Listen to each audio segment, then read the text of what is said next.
Maraming netizen ang kinikilig sa gitna ng love story ni Mark Leviste at Kris Aquino. Dahil sa kabilangan ng pagkakaroon ng sakit ni Kris ay patuloy na sinusuportahan at inaalagaan siya ni Mark Leviste kahit tila walang kasiguraduhan ng ending ng kanilang relationship.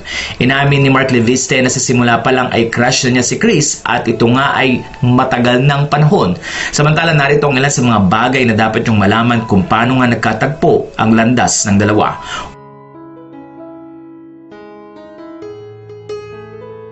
Number 1 na una nyong dapat malaman. Nag-comment si Mark Leviste sa isang post noon ni Kris Aquino at ito nga ay tungkol sa pagkakaroon ng bagong relasyon at open di umano si Kris. Isang kwentong ibinahagi ni Mark sa unang pagkakataon na nagkaroon siya ng interest kay Kris. Ito ay nang mag-post si Kris sa Facebook at sinabing pwede na siyang makipagrelasyon. Kwento ni Mark, she actually posted on her Facebook page that she's open to a new relationship. May qualities pa nga parang 40 to 45 and above, she doesn't mind dating a solo parent or single father. So I responded on her post and dropped a comment. It was grabbed by several media and entertainment outfits. Kalaunan, she allowed me to visit her in her place in BGC. At that time, I would visit her regularly, send her food and flowers.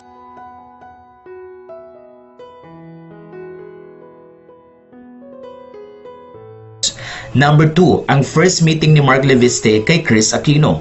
Ikinuwento ni Mark na una silang nagkakilala ni Kris sa Deal or No Deal. Ayon sa kanya, nanalo siya dito ng piso. Kwento ni Mark, the first time we met, I became a contestant sa Deal or No Deal. Doon sa palabas na yon, nanalo ko ng piso.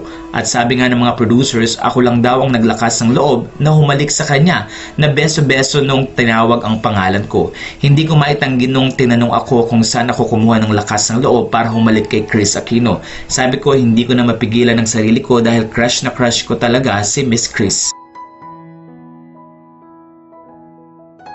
Number 3, ang muli nilang pagkikita.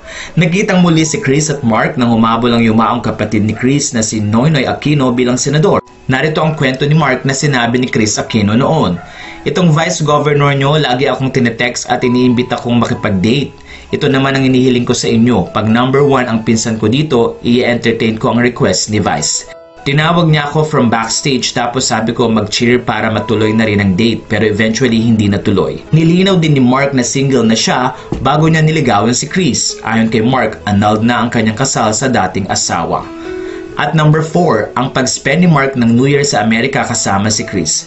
Dito na rin ikinuwento ni Mark ang simula ng relasyon nila ni Kris Aquino. I visited Kris last January 1 in LA. I texted her days before New Year. I said, I'm in town. Can I visit you? Lo and behold, she replied and allowed me to go to her place and the rest, as they say, is history. At number 5, ang 8-month relationship nila ni Kris. Ayon kay Mark, mag-8 months na ang kanilang relasyon.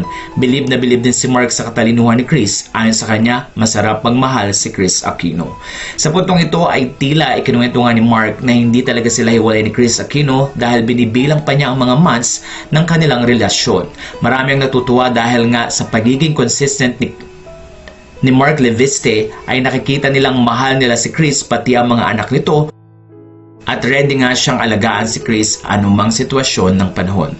Kaya naman ayon sa mga fans at followers ni Kris at Mark, palagi nilang inaabangan kung ano ang latest tungkol sa dalawa. Well, please continue to subscribe to our channel for the latest update about this news.